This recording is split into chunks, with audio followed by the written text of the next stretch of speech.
Welcome to the story. Don't forget to like, subscribe, and support me. In the bleak expanse of a world dominated by biotechnology, the sky was perpetually overcast, as if nature itself mourned the fate of humanity. The Zorkath had arrived decades ago, descending from the heavens in ships that blotted out the sun. They were an advanced alien race, their mastery over genetic manipulation unmatched by any human science. With swift and brutal efficiency, they subdued Earth, reshaping its population into a workforce of drones, each human modified to serve a specific purpose. Those who resisted were either exterminated or altered beyond recognition, their wills bent to the Zorkath's bidding. Ethan Kane was once a man like any other, a soldier who had fought valiantly in humanity's last stand against the alien invaders. But when the final line of defense crumbled, he was captured, and his fate sealed in a cold, sterile laboratory deep within the Zorkath's sprawling bioengineering complex. There, Ethan's DNA was spliced, modified, and altered in ways he couldn't comprehend. The Zorkath intended to turn him into another mindless drone, a weapon to be wielded against his own kind, but something went wrong. Perhaps it was a flaw in their process, or maybe Ethan's indomitable spirit refused to be extinguished. As the transformation took hold, Ethan became aware of changes within himself, his senses sharpened, his strength multiplied, and his mind, far from succumbing to the alien control, remained his own. He had been given a gift, or perhaps a curse, the ability to evolve beyond the confines of his original human form. The moment Ethan realized he still had control, he knew he had to escape. The Zorkath's facility was a labyrinth of steel and glass, filled with other unfortunate souls undergoing similar procedures. Most were lost, their eyes empty, their bodies moving with mechanical precision. But a few, like Ethan, had retained a flicker of autonomy. These were the ones who followed him when he broke free, their minds barely grasping the hope that escape represented. The first days were a blur of violence and desperation. Ethan led his small band through the winding corridors, avoiding the Zorkath hunters sent to recapture them. The aliens, monstrous beings of sinew and bone, moved with a predatory grace, their eyes glowing with a cold, calculating intelligence. But Ethan's evolving abilities gave him an edge. He could sense their movements, anticipate their attacks, and strike with a speed that left his enemies reeling. Ethan's group, which he dubbed the Evolvers, found temporary refuge in the ruins of a once great city.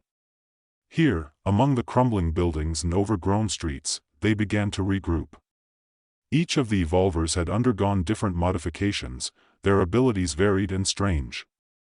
There was Marla, who could manipulate her density to become as hard as steel or as light as air; Jonas, whose reflexes were honed to the point where he could dodge a bullet after it was fired; and Tess, whose mind had been expanded to the point where she could communicate telepathically with others over vast distances. Despite their powers, the Evolvers were not invincible.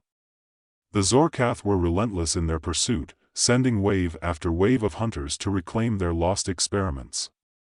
Ethan quickly learned that the Zorkath could adapt, studying each of the Evolvers' abilities and developing countermeasures. Every time they fought, the aliens grew more cunning, more efficient. The Evolvers were forced to keep moving, never staying in one place for too long. They raided Zorkath facilities, freeing others who had been modified, but not all were willing to join the fight. Fear, confusion, and the lingering effects of the Zorkath's programming kept many from rebelling. Yet, with each successful raid, their numbers grew, and so did their resolve. Ethan's powers continued to evolve, pushing the limits of what he thought possible. He discovered he could manipulate his own biology at will, adapting to the harsh environments they traversed. His strength became unparalleled, his speed unmatched. He could heal from wounds that would kill an ordinary man. But with each new ability came a deeper isolation, his humanity slipping away bit by bit, replaced by something else, something alien. The turning point came when Ethan intercepted a transmission from the Zorkath. It was encrypted, but Tess, with her expanded cognitive abilities, managed to decipher it. The message revealed the Zorkath's final plan. They were preparing to initiate a global wave of genetic modifications, using a signal that would activate dormant sequences in every modified human's DNA. This signal would strip away any remaining free will, turning every human on Earth into a perfect slave. Ethan knew they were out of time. The signal was set to be transmitted from the Zorkatha's primary bioengineering complex, a heavily fortified facility located in the heart of what was once New York City. The Zorkath had transformed the city into a fortress, its skyline dominated by their alien architecture, twisting spires of black metal that reached towards the heavens. The Evolvers, now a formidable force, prepared for their final assault. They knew the odds were against them, many would not survive the battle ahead. But they also knew that failure was not an option. If the signal was transmitted, all hope for humanity would be lost. As they approached the city, the skies darkened, and a cold wind howled through the streets. The Zorkath were ready, their forces arrayed in a vast defensive line. The ground trembled as massive war machines, biomechanical monstrosities created from the flesh of conquered species, moved into position. The Evolvers struck with a ferocity born of desperation. Marla led the charge, her body transforming into a living battering ram that tore through the Zorkatha's defenses. Jonas danced through the battlefield, his reflexes allowing him to evade even the deadliest attacks. Tess guided the Evolvers, her telepathic commands coordinating their movements with precision, but the Zorkath were prepared. They unleashed their ultimate weapons, creatures that had been modified to counter the Evolvers' abilities. For every advantage the Evolvers had, the Zorkath had a countermeasure. The battle raged on, a brutal and bloody conflict that saw both sides suffer heavy losses. Amidst the chaos, Ethan fought his way towards the central tower where the signal was to be transmitted. His body was a blur of motion, his mind focused on a single objective: destroy the signal, no matter the cost. The Zorkath leader, a being of immense power and intelligence, awaited him at the top of the tower. Their confrontation was inevitable, a clash between the two most powerful beings on the planet. The final battle between Ethan and the Zorkath leader was a titanic struggle. The alien's power was immense, its abilities honed over centuries of conquest. But Ethan was no longer just a man, he was something more, something the Zorkath had not anticipated. The tower shook as the two beings clashed, their blows sending shockwaves through the structure. Ethan's body adapted to each new challenge, his evolution reaching its zenith as he matched the alien's every move. In the end, it was Ethan's humanity that gave him the edge. The Zorkath leader, for all its power, could not understand the strength that came from fighting for something greater than oneself. With a final, devastating blow, Ethan defeated the alien, destroying the device that would have enslaved humanity forever. As the signal device crumbled into pieces, the Zorkath forces faltered. Without their leader, their coordination broke down, and the Evolvers were able to push them back. The once imposing fortress of New York City began to collapse, the Zorkatha's hold on Earth disintegrating along with it, but victory came at a great cost. The Evolvers had suffered heavy casualties, and the world they had fought to save was in ruins. Ethan, standing amidst the wreckage of the tower, looked out over the city. The war was over, but the aftermath was a landscape of devastation. The few surviving humans began to emerge from hiding, their faces a mix of fear and hope as they gazed upon the shattered remains of their world. Ethan knew he couldn't stay. The power within him, the constant evolution, had taken him beyond the realm of humanity. He was no longer the man he once was, and he couldn't return to the life he had before. With a heavy heart, he turned away from the city, walking towards the horizon where the sun was beginning to rise. The future was uncertain, but one thing was clear: humanity had been given a second chance, and they would rebuild. As Ethan disappeared into the distance, the story closed on a note of both hope and melancholy. He had fought to free humanity, but in doing so, he had lost a part of himself. The price of evolution was high, and as Ethan walked away, he carried the weight of that cost with him into the unknown. Ethan moved through the desolate landscape, the remnants of the once great city fading behind him. Each step felt heavier than the last, the weight of what had been lost pressing down on him. The ruins of humanity's last stand were all around him, buildings reduced to rubble, streets choked with debris, and the occasional sight of a downed Zorkath war machine. its alien design twisted and broken. The battle was over, but the scars it left were deep, etched into the earth and into Ethan's soul. As he walked, Ethan's mind raced with thoughts of what lay ahead. The power within him had grown, evolved beyond anything he could have imagined. He was no longer the soldier who had fought alongside his comrades in the early days of the invasion, nor the man who had been captured and altered by the Zorkath. He was something else now, something more and something less. The constant changes in his body were both a blessing and a curse, allowing him to survive, to fight, but at the cost of his connection to humanity. The sky above was a dull gray, the sun hidden behind a thick layer of clouds. The wind carried with it the scent of ash and decay, a reminder of the destruction that had been wrought. But Ethan's thoughts were not on the past, they were on the future, on what he needed to do next.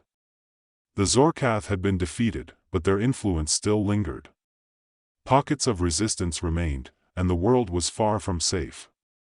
Humanity needed to rebuild, to find its footing in a world that had been turned upside down, but that was not a task for Ethan.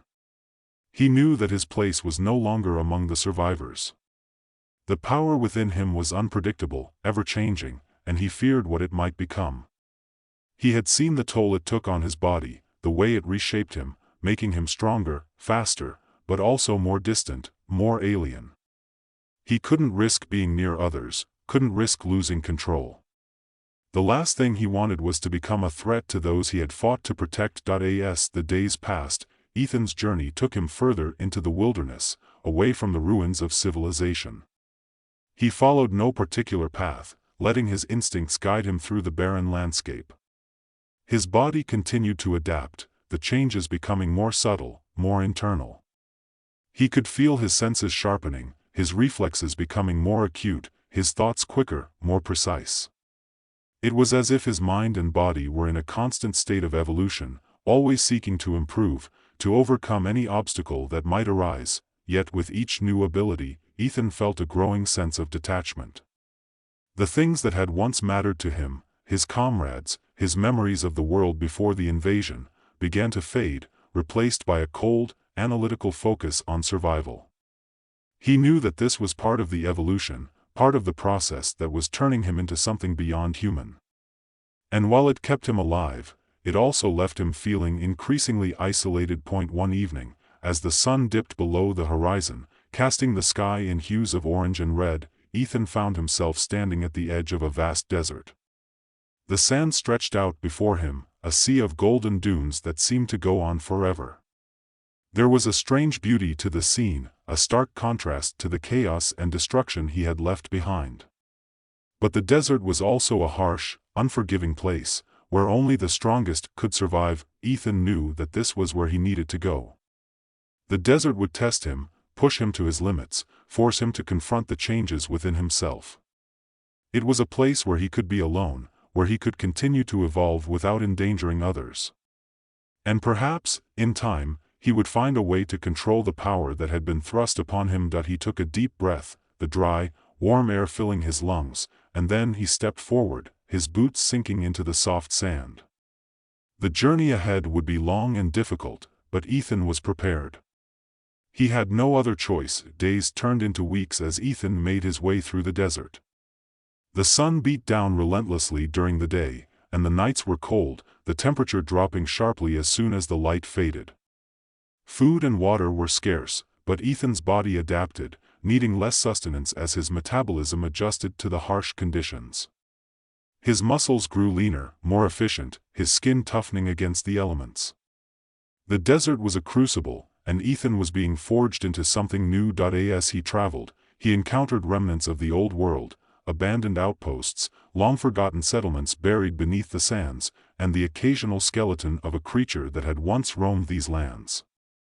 The desert was a place of death, but also of rebirth, where the past was slowly erased by the shifting dunes, leaving only the present. Ethan's thoughts began to turn inward, focusing on the changes within him. He could feel his mind becoming sharper, his senses more attuned to his surroundings. He could hear the faintest rustle of sand beneath his feet, feel the slightest shift in the air, and see the world with a clarity that was almost overwhelming. But with this heightened awareness came a sense of disconnection, as if he were observing the world from a distance, rather than living in it. He began to wonder if this was what the Zorkath had intended all along, to create a being that was beyond human, something that could survive in any environment, overcome any challenge. But he also knew that the Zorkath's control had been broken, that he was no longer bound by their will. He was free to choose his own path, to decide what he would become. One night, as Ethan sat by a small fire, the stars shining brightly overhead, he heard a sound in the distance, a low, rumbling noise that sent a shiver down his spine. It was unlike anything he had heard before, a deep, resonant sound that seemed to come from the earth itself. He rose to his feet, his body tensed, ready for whatever might come. The sound grew louder, closer, until the ground beneath him began to tremble. Ethan's enhanced senses picked up movement on the horizon, a dark shape, massive and formless, moving towards him with incredible speed. He had no idea what it was, but he knew it was a threat, something that could not be ignored. Without hesitation, Ethan began to run, his legs pumping as he sprinted across the sand. The creature, whatever it was, pursued him, the ground shaking with each of its steps. Ethan pushed himself harder, his body responding to the danger with a surge of adrenaline, his speed increasing beyond what should have been possible. But the creature was relentless, closing the distance with terrifying ease. In the moonlight, Ethan caught a glimpse of it, a massive, serpentine beast, its scales glinting like metal in the pale light. It was unlike any creature he had seen before, a monstrous amalgamation of biology and technology, its eyes glowing with a cold, malevolent intelligence. The Zorkath, it seemed, had left more than just war machines behind. They had created abominations, living weapons designed to hunt and kill. Ethan knew he couldn't outrun it. He stopped, turning to face the creature as it bore down on him. His mind raced, searching for a way to fight back, to survive. He could feel his body responding, his muscles coiling, his senses sharpening. The beast lunged at him, its jaws wide, revealing rows of jagged, metal-tipped teeth. In a flash, Ethan leaped to the side, narrowly avoiding the creature's bite. He landed in a crouch, his mind already calculating his next move. The beast snarled, its tail whipping around with deadly force, but Ethan was faster, his body moving with a fluidity that defied logic. He dodged the tail, then launched himself at the creature, his fist striking with the power of a battering ram. The impact sent shockwaves through the beast, but it only seemed to enrage it further. It reared back, its massive head towering over Ethan, and then struck with blinding speed. Ethan dodged again, but this time the beast was ready. Its tail caught him mid-leap, sending him crashing into the sand with bone-jarring force. Ethan gasped for breath, his vision swimming as he struggled to get up. The creature loomed over him, its jaws opening wide for the killing blow. But something deep within Ethan stirred, a primal instinct that refused to let him die. He reached out, his hand closing around a jagged piece of metal half buried in the sand, a remnant of some long-forgotten battle. With a surge of strength, Ethan thrust the metal shard upwards as the creature lunged. The shard pierced the beast's throat, driving deep into its flesh. The creature let out a deafening roar, its body convulsing as it thrashed in pain. Ethan rolled out of the way just as the beast collapsed, its massive form hitting the ground with a thunderous crash. For a moment, there was silence, broken only by the sound of Ethan's ragged breathing.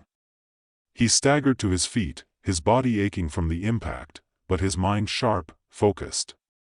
The creature lay still, its glowing eyes dimming as life drained from its body. Ethan approached cautiously, ready to strike again if necessary, but the beast was already dead. As he stood over the fallen creature, Ethan felt a strange sense of triumph, a reminder that, despite everything, he was still alive, still fighting. The desert had tested him, and he had survived. But this victory also brought with it a sobering realization: the world was full of dangers.